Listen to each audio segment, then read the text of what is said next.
Welcome everybody to this Goama webinar, and today we have Priya with us, who is going to be speaking a little more about how companies in the financial industry are using games and gamification to optimize their marketing strategy. Hi Priya, how you doing?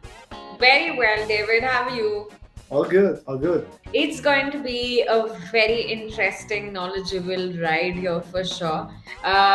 We're going to be covering a lot of how you could monetize with the help of games and gamification in a financial segment.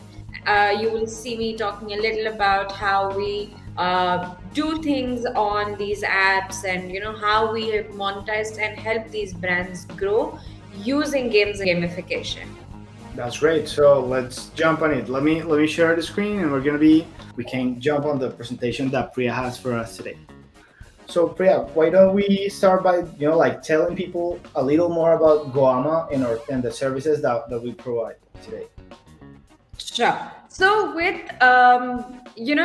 before I get into all that, David, are you aware that, gaming actually creates an emotional connection with people and it helps them bond together? It helps them, bring out the best version of themselves. And while games do this, Guama is really out here to bring that experience and for the people and brands as well. And all we do here or we expertise in is giving that experience for brands to create those communities and have their own stickiness to their platforms and and also be a benefit for the users. Totally. Yeah, totally. Like the gaming industry is huge, right? There's Yeah. more than 2 billion gamers from all ages right now. And Goama itself, we have more than 27 million users, monthly users that are like active in our platforms through our partners. So this is pretty important. And this industry is growing and growing every time now with the web 3.0 and all the virtual reality are like this is really growing, and many companies are using those tools to optimize their marketing strategy. So that's pretty important to mention here. Yeah, yeah. And when I talk a lot of times, people ask about how is it that gaming can really benefit companies or an app. I'll get to that in a little detail as we move forward, but I can definitely tell you gaming as a factor is a very addictive source, right? I mean, you like something, you start playing, automatically you are bound to come back and play more as well.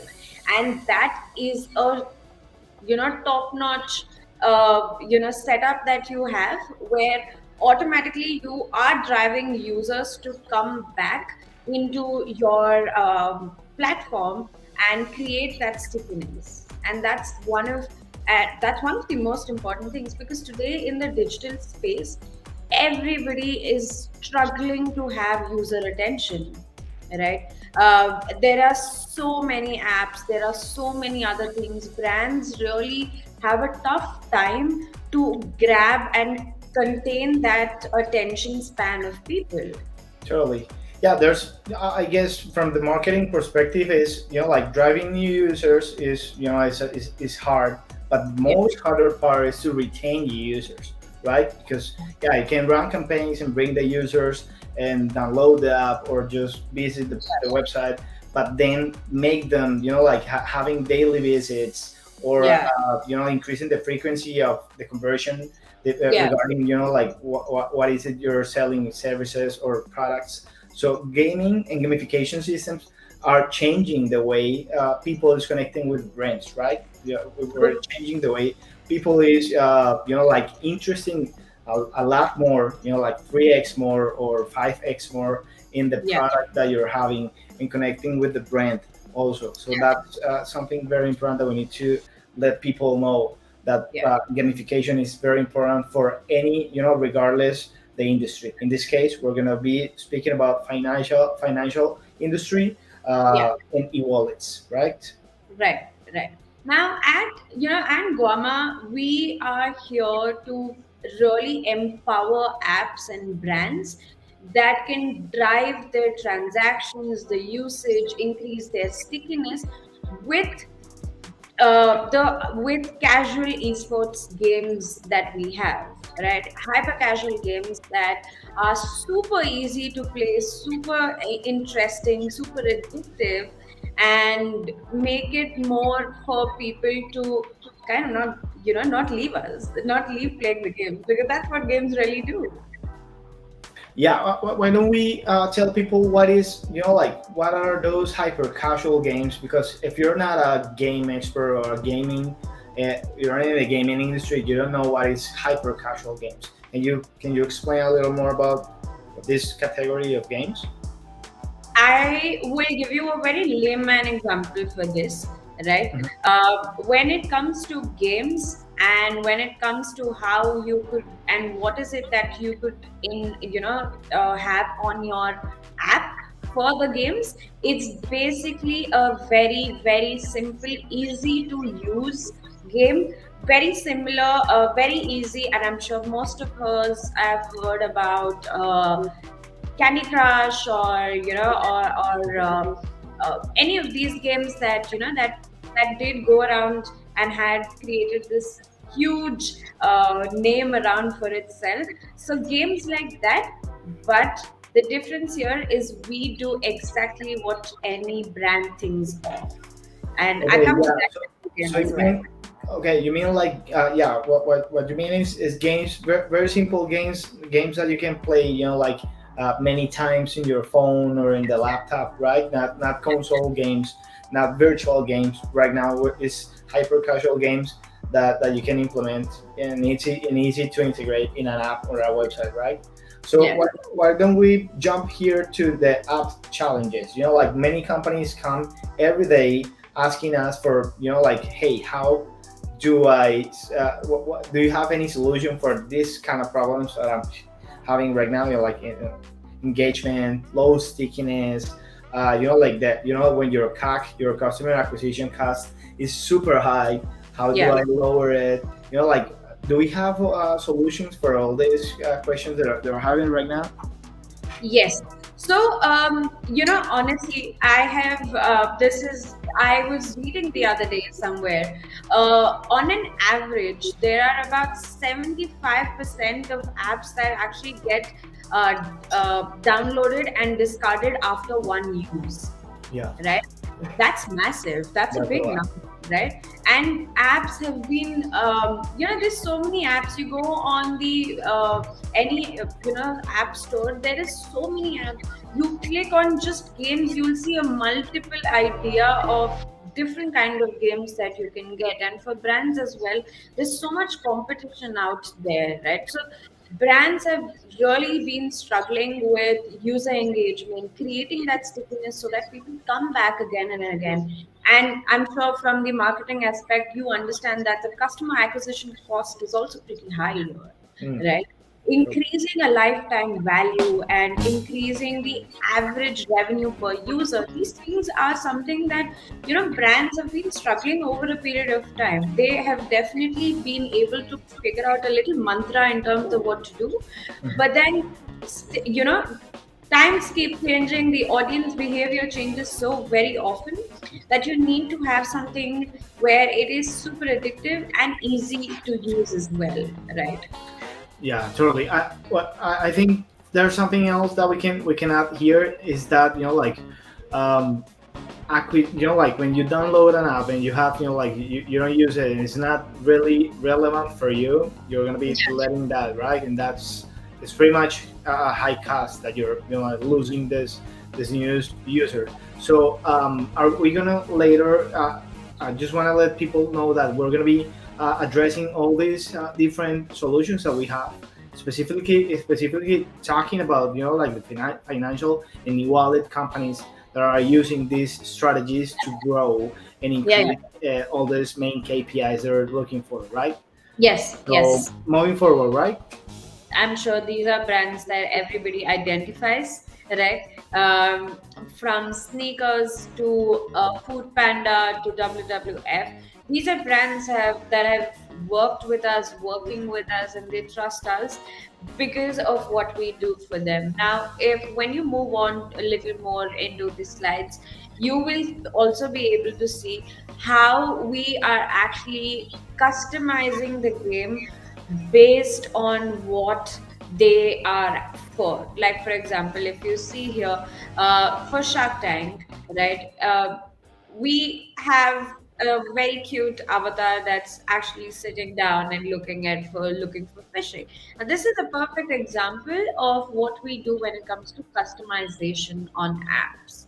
Right now, you see Gcash here. Gcash is the largest digital platform that you have, evolve platform that you have in Philippines. Right, we host a wide range of games here. I'll also take it through a little bit in the upcoming slides in terms of what we do specifically with an e-wallet platform, and how we monetize and how we help, right? But these are a couple of examples. So like I said, you think of the game, you tell us, and we do it for you, whatever avatar that you have in mind, however the color theme needs to be, what it needs to do, and all of that. Now you might be wondering, how does all of this fit in for an e-wallet, right? Because generally the notion is, hey, it's a financial portal, it's an e-wallet platform. What is it that we really have, and what is it that you can do in a from a gaming perspective, right? Now, that's the thing. When it comes to an e-wallet, here also any app, for a matter of fact, thrives on driving the monetization by their user base. Now, in for Gcash, as a matter of fact, you will see that the number of users that they have on the platform is about 20 million, and they definitely want to monetize this user base that they're getting in. Now 20 million is a big number, right? Mm. Yeah. How do we do it? Now, the way we monetize and the way we work on this is that we have a lot of the paid tournaments that I was talking to you about, right? Like, pay the bare minimum and enter into the tournament. Having that, then you have a lot of branded campaigns that run on. You can, say for example, I'm the host of the E&E wallet. I have another brand who I know pretty well, we work with. We can actually have them on board, look for a branded game, think of a game, and then host that as well. Now, that's again a way of a benefit for both, for the e wallet and the other brand that's coming in as well. And you might now, ask me, how is it that, it really helps users, and what is it that it has for users? Now, imagine if you are asked to play on an e-wallet and you are getting way, there is a way for you to win free cash, right? And that's something that we do with in the Philippines with Gcash. And another benefit, right? The number of tournaments that we have is massive, right? We have, apart from this, we also have a lot of winners that we have on a weekly basis, which keep growing week on week. It's not like a constant number. The more people know about it, the more they want to join in, the more they play. The grand prizes are such amazing that people are bound to actually, and we so visible on the app, while I say that it helps the brand improve on the stickiness, increase their monetization here.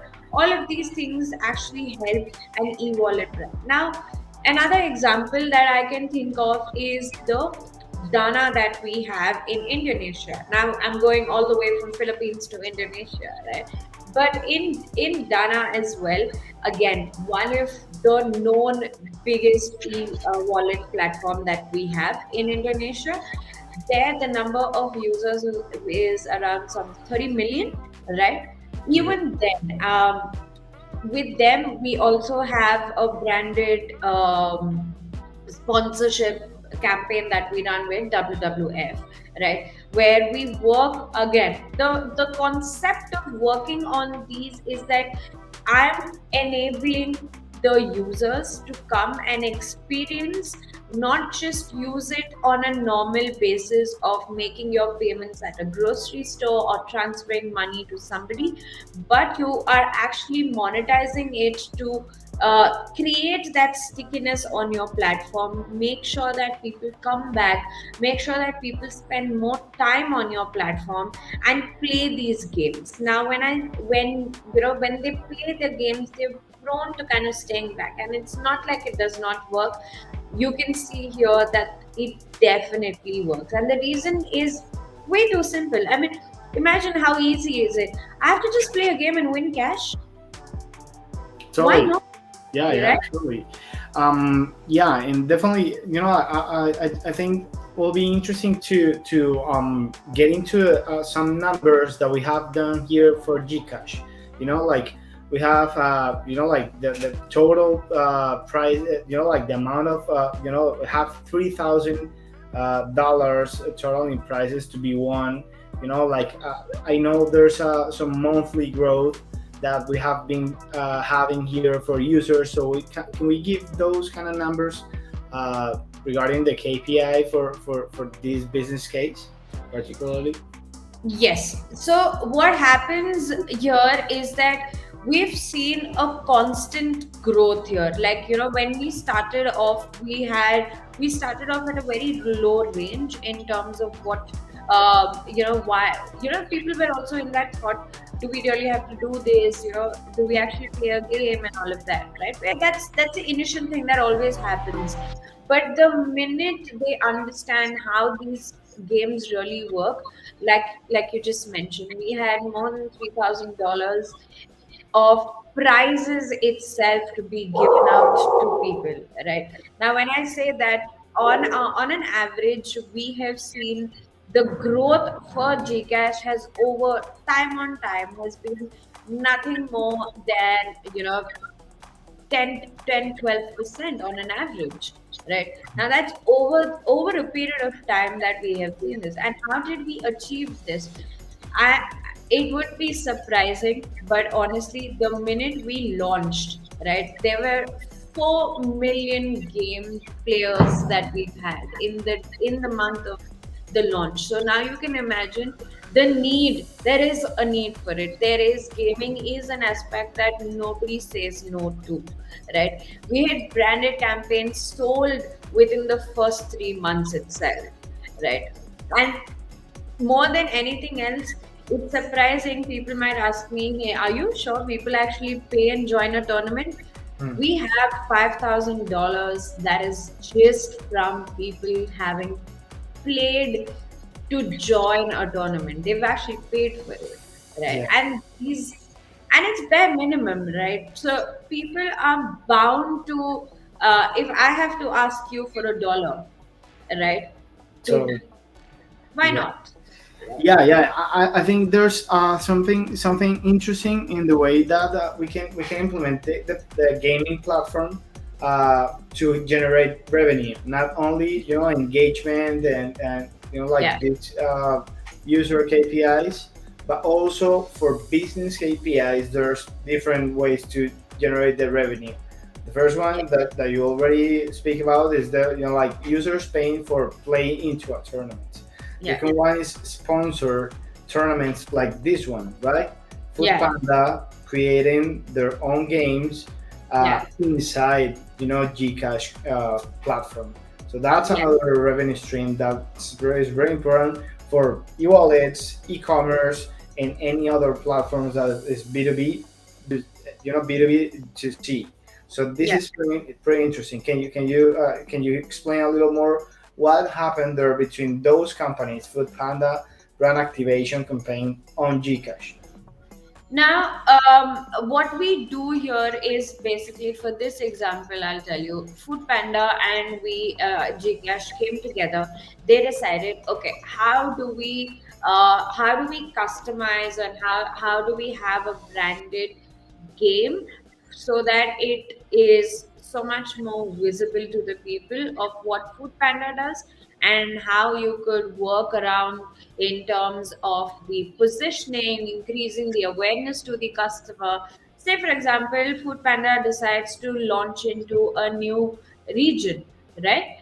Now they definitely need people to know what they do. Even they need to increase that awareness. The best way to do it is while, like we did with these with Gcash.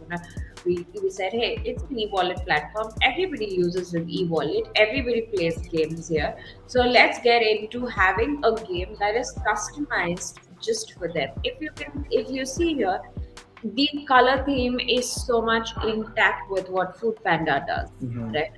The placement of how the icon should be, what's the CTA that it has to have while the game's over, how many players join, how they win the vouchers. If you see, everything is so well put in place so that one, the game's interesting. Second, it's grabbing the attention of the users. Third, it is also creating brand awareness, and you have been mentioned everywhere in the steps, from logging in to your, while you move out and you're finishing your game, to winning coupons. Totally. And what are the main, like the outcome in numbers of of this integration that those companies made? Like, do we have some numbers that we can share about this? So I can tell you for a fact that they always come back to us, right? And that is a big, big thing. Now, not just for Food Panda in Gcash, but that is also the case when it comes to Dana with WWF, right? WWF is pretty big. Everybody knows about them, right? We run specific campaigns in such a manner that, say for example, I'll give you a very simple example. We have the cut fruit thing that you saw, right, on for Gcash. We did something very similar for Dana as well, and you won't believe, we hit an average of around 86,000 for daily users just for that one game. Now imagine of the difference these things do when you talk about a specific usage in terms of how you can really drive the users to be on your platform. And there are different ways of, again, generating revenue for business as well. That's great. Okay, so let's jump into services and support. Like this is very important because Goama is not only providing, like a platform and that's it. Like it's not like only software as a service, but Yeah, also we're providing a team that can support every step of the integration and the growth. Like yeah. this is very important. What can you tell us about this? Like companies are gonna feel alone on this, or like we're gonna be hand by hand working with them. So I can tell you one thing for sure, that once a partner signs up with us, we're not leaving their hand. That's for sure, right? So at every step, at every level of their growth, we take it as our personal growth. And that, how do we do that? One is we run various experiments the minute somebody onboards with us, to understand, hey, what is the audience mindset, what people are doing, how are they accepting it, what's the level of usage, how do we work on the engagement for the active users and all of that. Now all of this is taken care by the growth hacking system that we do, right? Now data is a big thing, right? Today it is, everything boils down to what data talks, and that's how businesses run as well. Which is why you will have a dedicated person who actually looks into the numbers for you as a brand. We'll have a team that works on an understanding what is the active users looking like, how many people are coming in, how many people are actually working on the different aspects of the games, how much time that they have spent, and all of this, right? All of this information right here. Now once you understand that, it is important to use that data numbers and work on what is it that the tournament manager does. Now, what a tournament manager is that you will have a dedicated person who will work in with you in terms of what kind of games need to go up, what is the games that the audience is liking, what are the games that can work for you, what is the experiment of games, and if you have an idea, they will sit down with you and they'll brainstorm together based on data expertise of what they have seen, and they will actually tell you what is it that they can provide you. Now, along with all of these things that we give you, you will also have a dedicated account manager who will hold your hand, guide you, and solve all your queries in the entire process from the step of integration to the final step of achieving milestones. And it's always, they would literally be your best friend when it comes from Guama. That's great. Like you always need an account manager to be, solving like all the queries, and Yeah. like, optimizing the strategy, and giving you advice in every step. This is very important, and that's something that people need to know. So we come to the end of the presentation. Thank you, Saipriya, for all the information you just gave us about all the process about from gamification, integration, and growth hacking team. Thanks, David. Thank you so much.